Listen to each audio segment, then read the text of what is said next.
Good afternoon, New York, and the rest of our listeners around the globe. My name is June Stoyer, and I'm the host of the Organic View radio show. Our podcast is available on iTunes, Zune, and you can also visit our website at www.theorganicview.com. If you'd like to be on the show or would like to find out about sponsorship opportunities, please contact us at questions@theorganicview.com. Today's show is sponsored by coronatools.com, the nation's leader in garden and landscaping tools. Listeners of the Organic View can receive 20% off their coronatools.com purchase by using the coupon code ORGVIEW. That's ORGVIEW. For more promotional offers, please visit our website at www.theorganicview.com. And don't forget to check out our contest section. On today's show, Tom and I are going to talk to beekeeper, author, and bee health advocate, Mr. Ross Conrad, about news from the University of Guelph, which claims that if used correctly, neonicotinoids do not adversely affect honeybee colonies. First, I'd like to welcome to the show my co-host, Colorado beekeeper, Mr. Tom Theobald. Hello, Tom. Well, hello, June. We had a little blast of cold air from the north last night, but we've had some record highs, and the bees have been out working, and interestingly, even bringing in a little yellow pollen, which I think has to be coming from the dandelions. They're here and there. An admirable plant. You know, most people try to get rid of them, but they're so important in the environment. So the bees are snuggled up today. It's in the 40s, so... and the beekeeper is too. Thanks, Tom. And joining us today from the cold, wintry mountains of Vermont is Mr. Ross Conrad. Good afternoon, Ross, and thank you for joining us. Hi, June. Hi, Tom. It's a pleasure to be here. Thanks for having me. And unfortunately, we don't have a warm snap here. It's pretty cold, and the bees are all snuggled in their hives. Yeah, we're pretty lucky out here. Ross, can you take a moment and just talk about your beekeeping operation and how long you've been a beekeeper? Oh, I've been keeping bees for about 25 years now. I like to keep it human scale, as I put it, manageable. I like to run my business and not have it run me, so I just keep about 100 hives, and I do some nucleus colonies and produce some honey and wax. And mainly I try to educate people. I try to spread the gospel of organic beekeeping whenever possible. Thank you, Ross. Now let's talk about this news from the University of Guelph.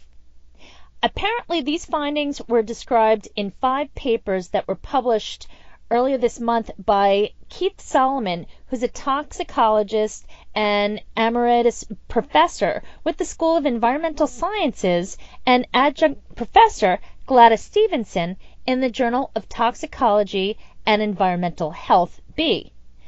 Apparently, there are 170 unpublished studies that were analyzed, and apparently these studies were studies from Syngenta and Bayer that had been submitted to regulatory agencies, and they included 64 papers that were peer-reviewed on this particular topic. So my first question to both of you is, do either of you know who is on this peer-review list? Who do you want to go first? Go ahead, Ross. Well, I tried to find out. I went online, and unfortunately, the study is hidden behind a paywall, and so you can only get access to the entire paper by, paying a bunch of money. And so, that's unfortunate. So I don't know. Yeah, it's you could probably find out who the peers were. What we found, though, in the last 10 or 15 years is that the peers have been corrupted. And so peer review used to be a mark that gave you confidence in the quality of the paper or the research, and it's a little less clear today. The peer system has been corrupted just like everything else. This was not, what we're talking about was not actually a study. It's just a literature search, and the chemical companies have done this repeatedly. I did a little research before the program, and I found one similar. 1915, another one in August of 2015, another one in 2016, now this one. And interestingly enough, papers like this are an indication that they're worried. This is corporate propaganda. They're trying to confuse people. They're trying to dismiss the concerns. And were I a scientist, I would be embarrassed to have my name attached to this. I don't know. I think Ross would probably agree, but the science community should take these people to task, because this is just poorly done and is completely out of keeping with the avalanche of science that we've seen. My next question is for Tom.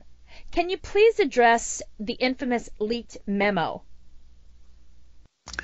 The leaked memo, that was my 15 minutes of fame. I became the Colorado beekeeper who received the leaked memo, and I began to be concerned about the neonicotinoids and the effect they were having on my bees, probably 2004 or 2006, somewhere in there.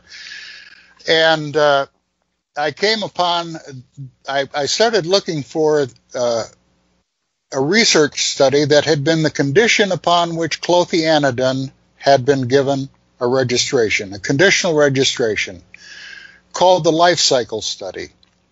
And I criticized it in an article that I did for Bee Culture magazine in July of 2010. And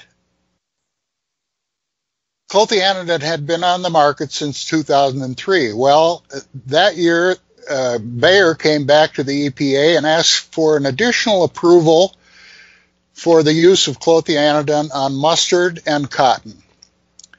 And the EPA scientists, and I believe in part because of the article that I had written, they took another look at the life cycle study, commonly referred to as the Cutler-Dupree study.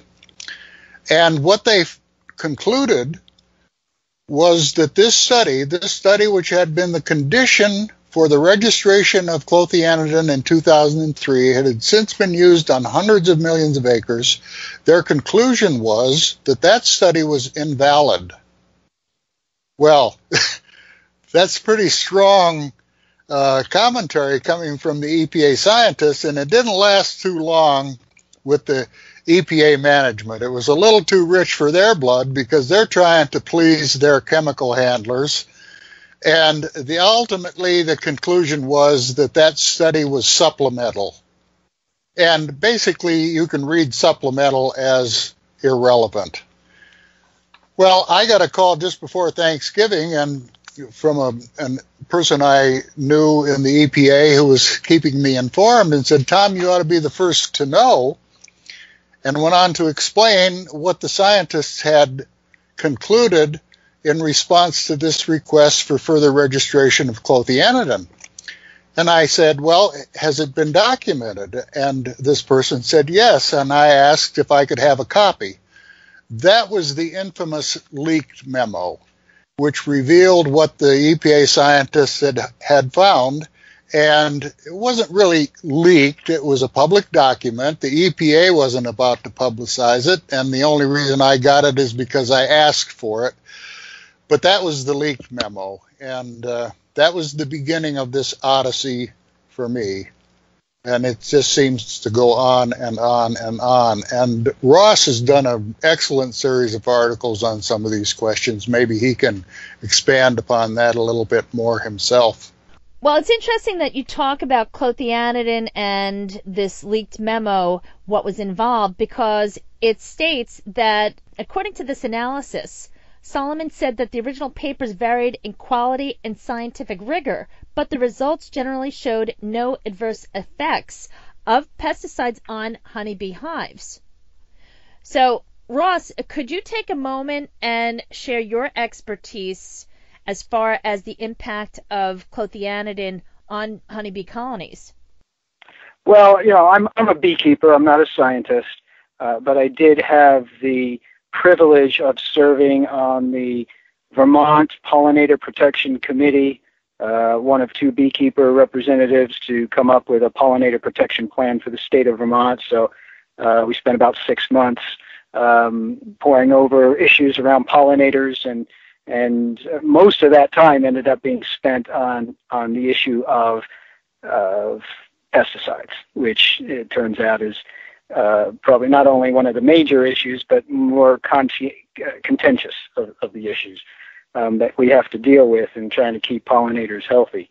And, this study, it does, I would tend to agree, I think, with what Tom was saying earlier, that it basically, they conducted a weight of evidence assessment, and they admit that the vast majority, over 2/3 of the studies they looked at, were unpublished, non-peer reviewed, and they were conducted by the chemical companies themselves, who have a serious conflict of interest when they do studies. And one of the things I found while serving on the Pollinator Protection Committee was that almost every time you find a study that shows that the neonicotinoids are not harmful, or it's not clear whether they're harmful to pollinators, it's almost always has involvement of the industry. Either they fund it, or they conduct it themselves, or they consult on the study, or something. Whereas almost every time you find a study that shows harm and serious concern, those are the independent studies where the industry is not involved.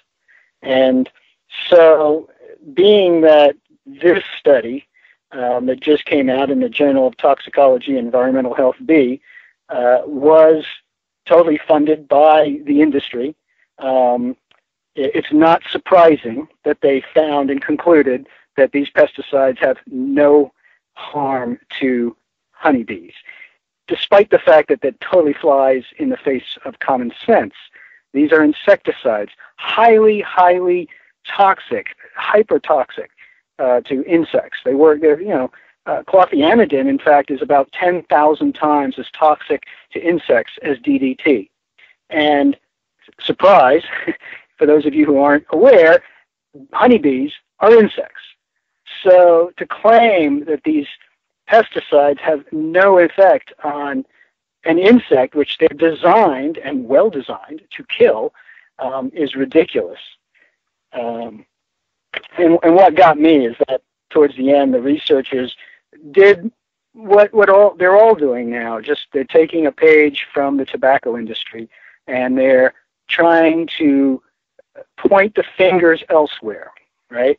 So they talk about the fact that good agricultural practices are so important because if they're used properly, then you don't have problems. As if the pesticide's not the problem, it's maybe the farmer that's not doing things right.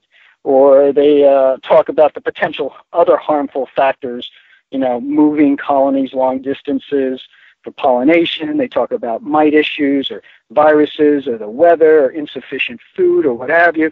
They just try to distract from the real issue here, the elephant in the room, which is these neonicotinoid pesticides.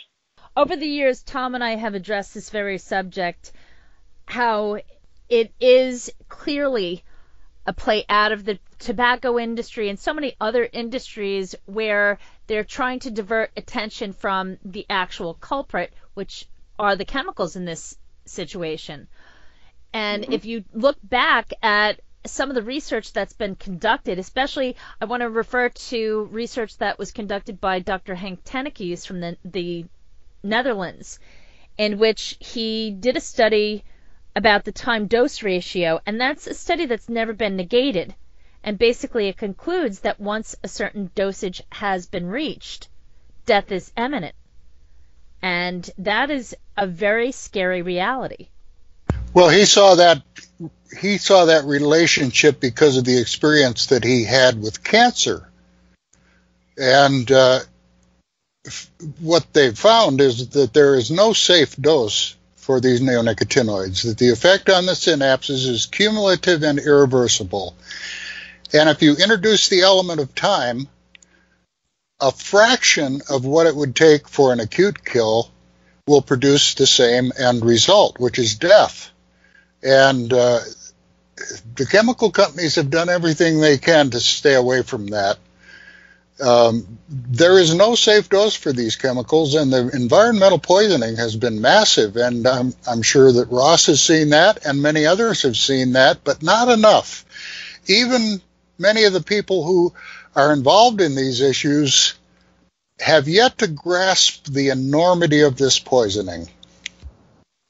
I was just, as Tom was talking, I was thinking about how it's pretty clear from the science that the wild pollinators, the native pollinators, are being seriously impacted. What's not as clear is that honeybees are being impacted because, just in the last 10 years, for example, the number of hives in the United States that are managed has actually risen and not decreased. And so it creates an opportunity and a question, why, if these chemicals are so harmful, why are beehive numbers going up? And that is because honeybees seem to be buffered from the effects of these neonicotinoids in two primary ways. One is, a honeybee hive has 20, 30, 40,000 bees in it typically. And so if half of the bees, 5,000, 10,000 bees get wiped out from exposure, you still got 10 or 20,000 bees in that hive. And so the hive continues. It's not as strong or as vibrant as the other hives. It's not building up like a beekeeper would expect. And unfortunately, beekeepers have gotten very used to hives that kind of fail to thrive and just kind of putter along and don't do that great. But the other way the bees are being buffered by the effects of these pesticides is through beekeepers themselves. Because we know the neonicotinoids, when bees are exposed, their immune systems are compromised. They become much more vulnerable to pathogens and diseases. And when bees get diseases, a good beekeeper is there to treat and take care of them. We know that the neonicotinoids negatively impact the ability of bees to forage for pollen and nectar that they use in the hive to turn into honey. And when a hive doesn't have enough food, the good beekeeper steps in and feeds the hive. And so, beekeepers are really working a lot more, spending a lot more money to deal with the pest issues and the disease issues and the nutrition issues that are all aggravated by the pesticide issue, which in my mind makes the pesticide issue really the most important issue, because it's not only an issue on its own, but it aggravates all the other problems that the bees have to deal with as well. And what's amazing to me is that of all the problems, we're doing the least amount of mitigation measures when it comes to pesticides. We've got all kinds of treatments for diseases and treatments for pests. We're doing things to improve nutrition. We're bringing in other genetics and to improve breeding. We're doing all these things, and yet when it comes to pesticides, what have we done in the last 10 years? There's been some label language changes. Reviews are going on. Monitoring is going on, but anything seriously being done to reduce the exposure of bees to these pesticides. And that's why the rate of colony loss is so high consistently, much higher than it was 10, 15 years ago. Thank you, Ross. I just want to point out that one of the constant arguments from industry is the fact that they keep claiming that it's the factors that are impacting the bees, such as long-distance movement of colonies for crop pollination, as well as mites and viruses, weather, insufficient food, and varying beekeeping practices. It's almost as if they would like to see the end of commercial migratory beekeeping. When you think about how many generations of commercial migratory beekeepers there have been, it's just preposterous that the blame is going on them, not on the chemicals that are causing the deaths of these colonies. Yep, everybody's to blame except us. Well, I think the fundamental problem is we have absolutely no regulatory system. The portion of the EPA that we deal with, the Office of Pesticide Programs, is simply an extension of the chemical industry. That portion of the EPA endorses their products, registers their products, and then for the next 20 or 30 years runs interference for their chemical handlers to keep these things on the market. I was talking with a friend, and maybe we're getting a little too far off, but I was talking with a friend recently, and I said, how much moral separation is there between shooting people anonymously from a 32nd floor window and condemning people to all sorts of diseases and tumors and ailments knowingly that are going to affect them down the road? To promote these products, I think, I don't know. I think we need to think very carefully about what we're doing to the world and what we're doing to ourselves, and particularly now what it appears we're doing to the children with these poisons. Well, Tom, I think you bring up a really good point. The current regulatory environment really is just legal cover for these pesticide companies. As you pointed out, that leaked memo that you got a hold of, it showed that they used to approve clothianidin originally turned out to be scientifically invalid, and that's continuing. And that apparently has gone on for many, many years. I think it was 2015, the Ninth Circuit Court of Appeals actually, due to a lawsuit filed by environmental groups and beekeepers, ruled that the EPA had to withdraw its approval for the approval of sulfoxaflor, which is the newer neonicotinoid family of pesticides.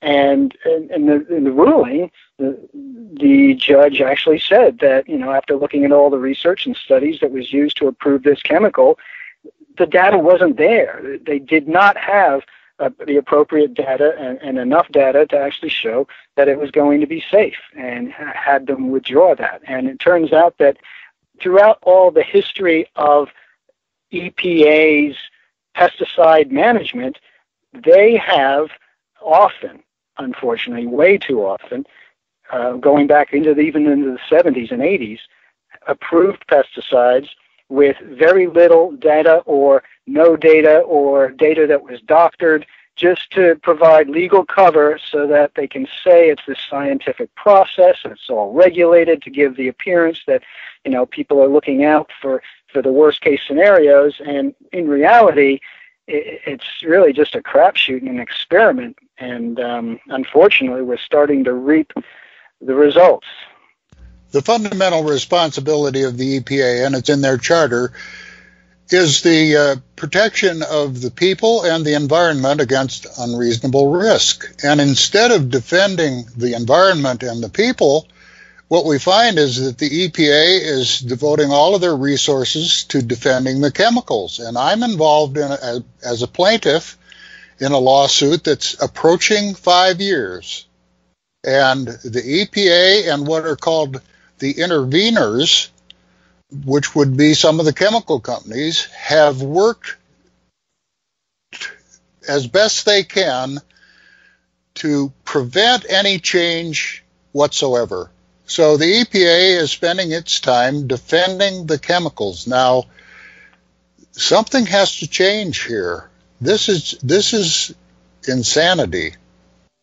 Yep. Well, gentlemen, I appreciate all of your time, but we actually are out of time. It was very nice talking to you, Ross, and I sincerely hope that you come back to share more of your views on the show. Yes, I look forward to some future conversations. Yeah, thank you. Thank you both so much. It's been a pleasure. Folks, if you have any questions, please feel free to reach out to us at questions@theorganicview.com. Also, if you're interested in learning more about neonicotinoids, please visit www.theorganicview.com/neonicotinoids. There is a whole collection of interviews that I've done, that Tom and I have done together, that feature some of the world's top scientists that have conducted research on this very subject. Thank you for tuning in. This has been June Stoyer with the Organic View Radio Show. Have a great afternoon.